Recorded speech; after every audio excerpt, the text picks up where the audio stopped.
yo. Yo sa mkou ba ekrive men mak ba diski nan rev mwen yebo de. Sa kwa si? On emilyasyon mkou papa. Koman sa men? Ti faman ba, man frape man se yeso amen. Ba mwen fè dese god. Man se kwa yon maten mwen che. Yo, dese god. Kwa yon boule mwen sezi. Pa naturel mwen che, mwen pou zavay naturel sa men. Mwen biye stou mwen po a men, an fèt mwen sa mwen che. Mwen che son glo dem ki ta piche mwen bay. Ki ta piche mwen yon. Mwen che an kite sa de, an pa se bon zova men. Kwa nan mwen pesan nan ba nek, so jen fwa si nap met 200 de yo men. Jan mi se visye, nan mwen pos se nan wanje dam nan kalfiye mwen bi. Gam maten sa men. E ba 600 gout? Mi se abitya bagay sa Yo, yo. ba la fèt krisyon. Mi se abitya bagay sa yo. Mi se abitya bagay sa yo. Non, men sa de jen gason ye mwen se. Malounet pa fè mi sepe papa. Yo, a mwen se jen gason neg la men. Ok, ekstra. Depi ni ven ti manje l batizan. Malounet batizan. Mwen se mwen barap jen basen nan riyel san kon. Men nan pa. En tout ka. Mbalo mi se papa. Desa men, mi se apin nan men.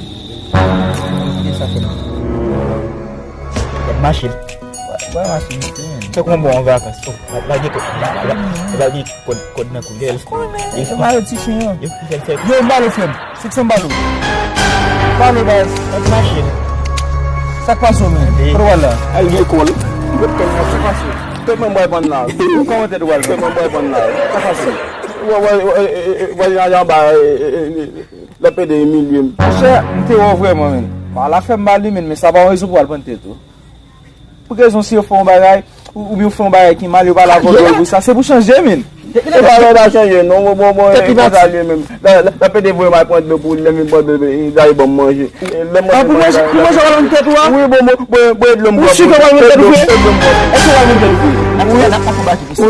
Oui, e mwen mwen bon la. La katou baki pesen. Abedou. Gabedou. Tuwe mi se chi. Tuwe mi si. Se ba azam nou. Akon Abedou. Akon. E pa tuwe. E pa se sote. Baba.